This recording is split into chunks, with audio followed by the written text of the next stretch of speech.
मुस्लिमों के डर से पलायन को मजबूर है हिंदू परिवार। तो आपको बता दें कोई पहला या आखिरी मामला नहीं है, इससे पहले भी इस तरह के कई मामले सामने आ चुके हैं जहां दलित मुनीश पाल का परिवार मुस्लिमों से बेहद परेशान है। और ये दिखा रहे हैं आपको किस तरह से पोस्टर अपने घरों के बाहर चस्पा कर दिए गए हैं। दबंगों से परेशान होकर पलायन को मजबूर है हिंदू परिवार, जहां दबंग पर घर में घुसकर नाबालिग से छेड़छाड़ का आरोप भी हिंदू परिवार की तरफ से लगाया गया है।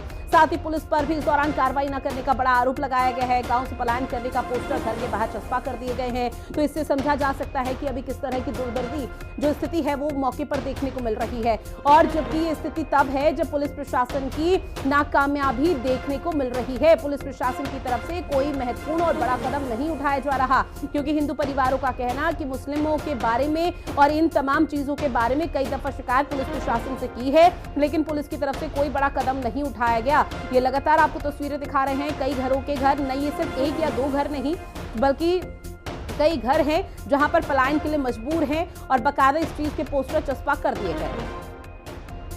ना जो 3000 रुपये महीने के हिसाब से बताया था इनके लिए कि 3000 रुपये दो सिलाई सेंटर में, वो 20,000 रुपये दो और सिलाई सेंटर में 3000 रुपये महीने मिलते रहेंगे। इनने 20,000 कुंडल थे, मतलब शादी में सवटवार मिले थे, माने दिए थे, इनने बेच कर 20,000 रुपये दे दिए उसे। जो मांगने गए थे, मांगने गए कि भाई 20,000 रुपये दो या सेंटर में लगवाओ, तो बोला कि वो हाँ मैं दे दूँगा। और उसके बाद में जब मांगे तो घर में घुस गया और इनके बच्चों के कपड़े उपड़े फाड़ दिए। बोले अगर तुमने इतला कर दी कहीं तो फिर बुरा इल्जाम बैठेगा। और इनकी ठुकाई करी अच्छी तरीक़ा से, और उसी दिन से लड़की ठीक नहीं है। अगर जो मर गई तो जिम्मेदार नदीम बनेगा। सुरेश मेरे सहयोगी हमारे साथ लाइव बने हुए हैं। सुरेश देखिए, एक बार फिर से वही तस्वीरें सामने आई जिसको लेकर अमूमन तौर पर कहा जाता है कि अब यहाँ पर हिंदू परिवार सुरक्षित रहेगा, लेकिन सुरक्षित नहीं है, क्योंकि हिंदू परिवार एक बार फिर से पलायन को मजबूर है। और वजह ये रही कि मुस्लिमों का जो खौफ है, जो डर है, वो किस तरह से बढ़ चुका है, वो इन तस्वीरों के माध्यम से समझा जा सकता है। थाना सिद्धार्थनगर क्षेत्र के कमोरा गांव है, वहां का मामला है।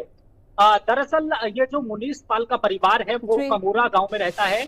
उसका आरोप है कि पड़ोस के ही रहने वाले जो मुस्लिम परिवार है, यानी कि जो सूत्रों के मुताबिक पता चल रहा है नदीम नाम का व्यक्ति है, कोई दबंग किस्म का व्यक्ति बताया जा रहा है। हालांकि पुलिस पूरे मामले की जांच पड़ताल कर रही है। रामपुर एसपी विद्यासागर मिश्र का साफ तौर पे कहना है कि इस मामले की जो जांच है वो सीओ मिलक यानी कि राजवीर परिहार जो सीओ हैं, क्षेत्राधिकारी हैं, वो इस पूरे मामले की बारीकी से जांच कर रहे हैं कि आखिर इसके पीछे की जो वजह है वो वजह क्या है। हालांकि इस पूरे मामले की पुलिस जांच पड़ताल कर रही है, लेकिन ऐसे में योगी राज पे एक हिंदू परिवार पलायन के पोस्टर लगा रहा है और अपने घर छोड़ने की बात कह रहा है वहां से। तो ये अपने आप में पुलिस के लिए बहुत बड़ी चुनौती है। पुलिस इस मामले की बारीकी से तफ्तीश कर रही है। तफ्तीश में क्या सामने आएगा, क्या और सुरेश देखिए, जब योगी राज में ये कहा जाता है कि पुलिस प्रशासन पूरी तरह से मुस्तैद है, योगी राज में ये कहा जाता है किसी भी अपराधी को बख्शा नहीं जाएगा, और उस दौरान योगी के राज में ही जब पुलिस प्रशासन की ऐसी नाकामयाबी देखने को मिल रही है कि कई दफा शिकायत इस पीड़ित परिवार की तरफ से की गई, लेकिन पुलिस प्रशासन की तरफ से कोई कदम नहीं उठाया गया,